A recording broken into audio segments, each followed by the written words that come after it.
Hey everybody, Tom here, and today I want to teach you how to set up a game of Karuba. We're going to be setting this game up so that I can do a 3-player game, but I'm also going to be doing a play-along version of the game where you can watch and play along. There was a fly that just went by. And I'm going to be showing off a solo mode that I created for that in that video. So lots of stuff going on, but setup for Karuba is pretty basic. And I also want to say before I take off the lid is I love this game a lot, like an unhealthy amount. And so I've spent a lot of time doing some do-it-yourself blinging here. So I'm going to go ahead and take off the lid. And what we've got is the rulebook. This game is dead simple, and this rulebook is fine. I haven't even looked at it in years, but we've got the rulebook. It's double-sided like this. This is a German side and then an English side. And then what we're going to have are a bunch of player mats that are identical. They're not even different colors on the back or anything like that. They're just plain identical. Each player needs one of these. I'm doing a 3-player game, so let me just kind of set up 1, 2, 3. And then in my box, as you're going to see, I have done a lot to organize the inside of this box. So all of these boxes are boxes that I have designed and created myself. In the link, or in the description of this video below, there's a link to a board game crafts page that I've created where you can access PDFs and videos. Like, you can access the PDFs for these, and you can access videos on how to make those PDFs as well. So just pointing out that your game does not come with these. But what your game is going to come with is a whole bunch of tiles, little tiny square tiles, and a whole bunch of adventurer and temple wooden figures. So what I'm going to do is the tiles come with different colors on the back, and they are these colors here. So I know I'm going to want red and yellow, and then I'm just going to pretend like this is a blue player. So we're going to grab that, and literally player color means almost nothing in this game, but I'm just showing you that there are different color tiles. You can see on the back, so on the back they look like that is a red one. It's this design. Anyway, so there's that. And then also you're going to have in your game a whole set of adventurer and temple tiles. There's 4 different colors, and there's an adventurer and a temple of each color. And so every player needs a set of those. Okay, so again, this is just a little mini box that I created. I printed the things that go in that box on the outside and also on the inside. But each player is going to need these. So I'm going to hand that red, and then we'll make that the blue player and the yellow player over there. So this player's staying in. Next thing, in a bag, again, this is just a geek box that I bought and I'm storing things in. You're going to have these pieces that match the player tokens. Shockingly enough, I haven't made a box for these yet because I don't really know how. But these tokens are point tokens, and they come in these different colors. And then you're going to need these crystals available. There are white crystals and gold crystals, so you're going to want those around. And basically what you're going to want to do is, depending on the number of players, you're going to need certain of these tokens. So what I always do is just sort these from least to greatest, and then we're going to stack them up. So I guess before I get too stack happy, I'll point out that in the rulebook there is a guide for which tokens you need for your different player counts. So for 2 players, you're going to need the numbers 5 and 3 for each of those colors. For 3 player, you're going to also want the number 2, and then for 4 players, you're going to have all 4 colors there. So basically, I don't need the number 4 of any of these tiles. Let me just get those out of the way. And then we're just going to stack these from least to greatest somewhere near the crystals. And maybe I'll unstack these so you can see them better. I don't know. We'll see. But this is how I would normally play if I was playing with other people. So I just make stacks like that. So that's pretty much all there is for the main player area, is just a bunch of tokens and jewels and stuff like that. Let's go get each individual play area set up and go from there. So let's make this the blue player. That's not going to look as good. We're going to go like this. Okay, here's our blue player. And as I said, every player should start with a set of tiles. Let's talk more about these tiles here now. Well, where do I want this? Sure. Okay, so in this box, I have the tiles set up. And we're going to go ahead and just take those out. And you're going to see these tiles are numbered. I'm trying to not drop them. They're numbered 1 through 36. And again, I just keep them in those boxes because I like to keep myself organized. So I got 36 at the bottom. And you just need to lay these tiles out so that you can see them, basically. And so what I'm going to do is I'm just going to take them, and I'll have to rotate them in a second because the last person who played gray did not put these back the way I wish they would. But basically, we're just going to lay them out around the board. Now I'm going counterclockwise because 36 is at the bottom. But basically, we're just going to kind of lay these out. I'll make them pretty in just a minute, I promise. Something like that. But for years and years, I was storing these tiles in little bags, and they would always come out of order, and I hated it. I hate putting these tiles in order for some reason. It's just not fun for me. Okay, now there's a part of the video where I'm gonna like obsessively make sure that these are all turned so that you can read the numbers.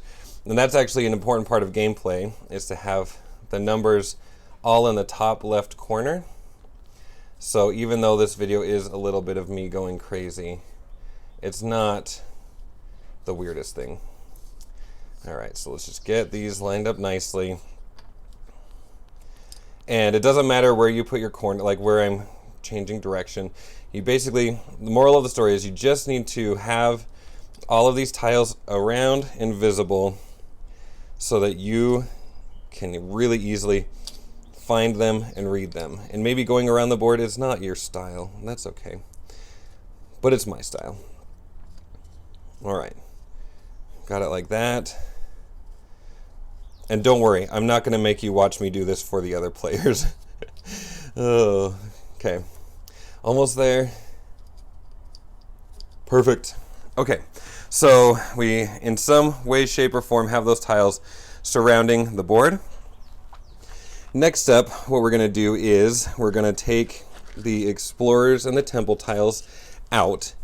And, all right, so there's some small differences in the way that I set up the game versus the rulebook wants you to set up the game. The first difference is all but one player should have their tiles like this. According to the rulebook, one player should shuffle all of these tiles and keep them face down near the board. I refuse to do that. So we'll talk more about my solution to how to avoid that in just a second. But what I want to do now is I want to get these things in place. So if you look on your board, so we've got 4 adventurers and 4 temples, like this. Okay, if you look at your board, you have a shoreline, and then you have a forest.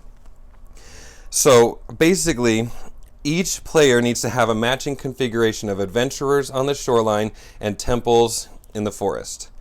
And the way that the rulebook, if I remember correctly, says to do it is one person, like maybe the blue player says purple on 20. And then the next player says brown on 70 or something like that. And you're obviously welcome to do that. But, of course, I've created something to help with this. Just to make it uber random and fun, I have created a deck of cards that will take care of this problem for us. So again, there's information about this in the link in the description of this video. There's my board game crafts page.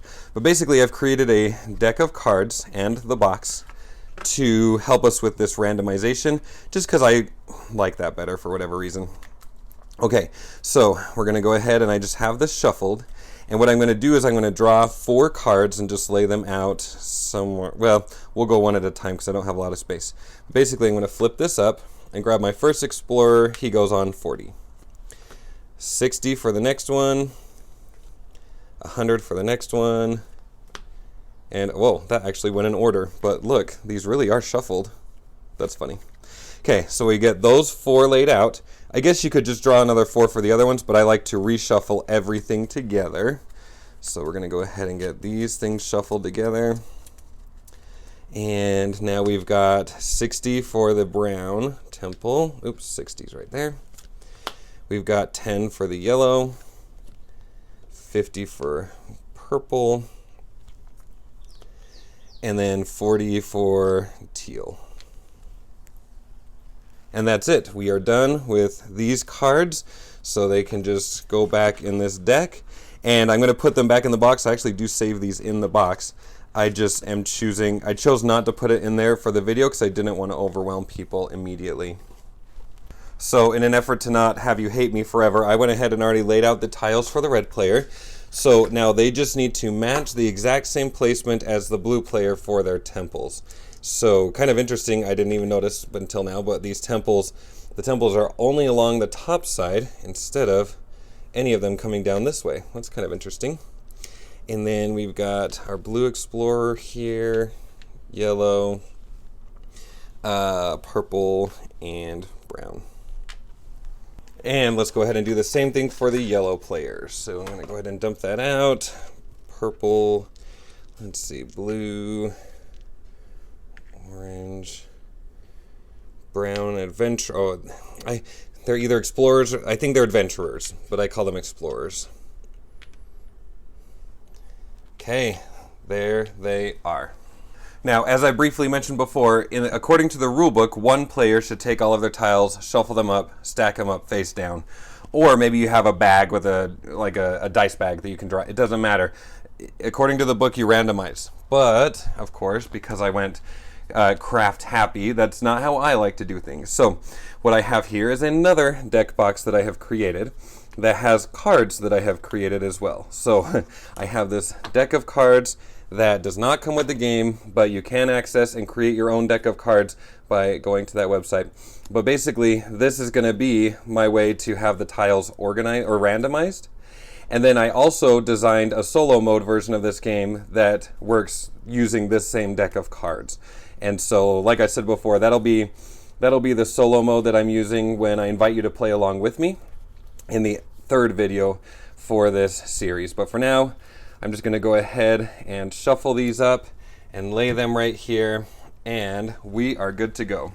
So this is the part of the video where I usually try to squish everything together and fit it nice and pretty into one shot, but I'm not moving these tiles again. So there we go. We're having an ugly shot.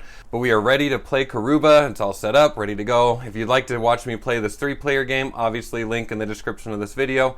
If you would like to learn how to play this game solo using this deck of cards, and if you'd like to play against me using that same system, there's also a link in the description of this video so we can do a play along. Thank you guys so much for watching. I really appreciate it. I will talk to you later, and bye and stuff. Yeah, goodbye.